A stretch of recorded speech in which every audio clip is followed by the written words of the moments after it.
عمرانہ آپ بتائے گا جڑواں شہروں کی کیا صورتحال ہے؟ ڈینگی کے لگاتار حملے جاری ہیں۔ جی بالکل، راولپنڈی و اسلام آباد جڑواں شہروں میں ڈینگی کے وار جاری ہیں۔ بتایا یہی جاتا ہے کہ اکتوبر اور نومبر دونوں ڈینگی لاروے کے لیے بہت اہم ہوتے ہیں اور اس دوران دونوں مہینوں میں ڈینگی کے مریض زیادہ لائے جا رہے ہیں۔ اگر اسلام آباد کی بات کریں تو 35 سے 45 مریض روزانہ کی بنیاد پر آتے ہیں اور اس وقت گزشتہ 24 گھنٹوں کے دوران 117 راولپنڈی میں مریض لائے گئے۔ جو لاروا ہے وہ پوٹھوہار ڈویژن جو ہے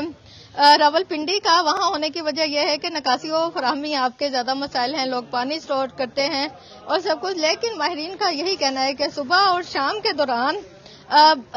مکمل کپڑے پہن کر، بازو ڈھانپ کر اگر باہر نکلیں اور اپنا خیال کریں اور خاص طور پر اپنے گھروں میں اپنے کام کی جگہ پر پانی جمع ہونے نہ دیں اور